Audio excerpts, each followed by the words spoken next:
Did that second half fight back even surprise you? It's easy to say, yeah. Like I say, I was looking around the changing rooms and we just talked about just treating it like somebody's trying to take something from us and running down the street and get after them. I see if we can catch up with them a little bit. And we got ambushed at the start. We thought we were going to start quickly ourselves. We planned on starting quick. Our completion rate's just in the 60%, and we're getting beat on the penalty count again. So, like I said, the first try was a pretty special action from a pretty special player with a Watkins try when he catches the ball with his head and comes from nowhere. The second try is a bit fortuitous, bounces off the crossbar, but then we just get caught in a whirlwind of like incomplete sets and then injuries, and like losing Danny Craven. You get it back to a point where I think it's 22-6 and we're getting a little bit of field position and you never know where it could go from there because of the energy that's needed in the game. And then we lose Lloyd. So it was like two blokes that were pretty pivotal to what we wanted to do. So I think just the switch around was we played with one pivot and a 9 that's going to have to go a distance again. They played long minutes on Thursday night. What happened to Craven? He spiral fracture of his finger. Lloyd White pulled his hamstring. So he's they're both like just hopeful. Dan was going straight to hospital now, so we've got a specialist having a look at his hand. The problem with digits is that they're quite complicated things. And it's going to be, could have had 6 weeks, 10 weeks, depends what kind of operation he needs, which is unfortunate for Danny because he's playing pretty well. Lloyd, it's just like, it's this period of year, it's like, we're kicking ourselves a little bit. He could have probably done with another 2 weeks or a week and a half, but we're down on troops. Aaron Jeremiah's not far off, but he's a little bit worse than Lloyd was. Like I said, I've got 2 18-year-old kids on the bench. It's a tough time of the year, and I said the second half was a response. I thought Leeds come out and I'd started so well and with a lot of energy having played on Friday that like I said, I think they burned themselves out a little bit. So I'd like to take credit for the second half with the players, but I think there was a bit of both really. I think they ran out a bit of steam and we were just a bit miffed about how poorly we'd started the game. The 2 academy juniors in the team today, how did they go for you? Oh, we were good. Once they realised that it was alright, they could handle it. I thought, like, Owen Farmworth in his second half again was good. He looked like he wasn't afraid of the physicality of it. They both looked a little bit wary at first. It was a good test for them.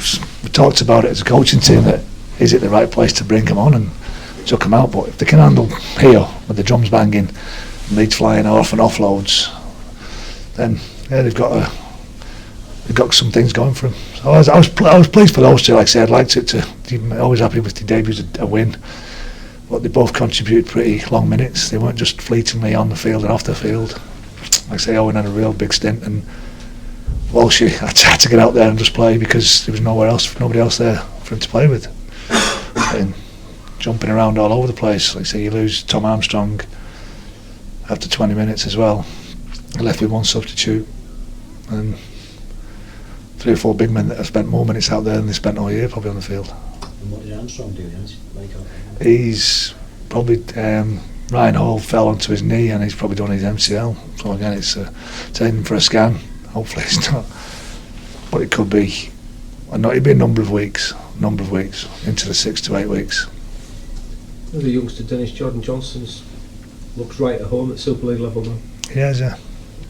And well, again, it's just games, isn't it? He's played regularly. He played last year. We put him in last year, and he was hot and cold a little bit last year. But we knew that there's a player in there. Sometimes you just got to have a little bit of patience. I know it's one of those kind of strange things we've been there before. And I'm sat on this side of it where I just spoke to Adrian Morley now, and he just said, "How's things?" And I gave him that look, and he went, "No, how's things in general?" So I gave him another look like that. I said, "So nothing works in general when we're not winning games. Life's shit. That's my life at the moment. It's not nice. My wife's not happy. My kids don't talk to me. It's just that's what happens. You don't win rugby games. This has been my life. It's 30 years into it, and second half it can take a little bit out of, but disappointed, massively disappointed. Could we got a rugby the green against Warrington? A couple of things could have gone our way, but it was probably weren't good enough to win that game outright anyway. And there's just been too many of those this year. We can look at our injuries crisis, and we can look at the kids that are getting a chance. But we've got to win. We've got to start winning some games. Still got that belief, Dennis, that you can escape that bottom four when it splits? Yeah, I think there's still a long way to go. Like I say, after 10 rounds, we've got another 13 to go. I think everybody's beating everybody as well. When you look at the situation now, and some sides have lost today, I think that bottom four is made up of sides that are on 6 and 7 points. Like I say, it's not like 12 or 14 points into 8th. It's you're relying on other people as well, but we've got to get ourselves going and we've got to start winning games. We can pick up a bit of a run. I think Wakefield showed it last year. I don't think they were in a strong spot come this turn of the year. Managed to pull a couple of wins together, and it's like I say, you've got to have a little bit of faith. Ultimately, yeah, we're aiming to get as high with tail as possible, but at the moment we want to start winning some games. I need to get some bodies back on the field. I need those bodies and that experience to start playing well, and then the performance will take care of itself, I believe. I think we've got enough quality in this group. If I can get the right people in the right positions on the field, regular. I'm guessing a few of those who haven't played today, Dennis, who perhaps played Thursday, will be back for Friday. Yeah, I know, but like what tonight's taught me as well is a little bit of, yeah, we need to win, and like I say, we need a home game, we need a home win. Pushing people out there. I think Lloyd's a little bit too, probably a week too early, or maybe 2 weeks too early, and could end up losing them again for a number of weeks.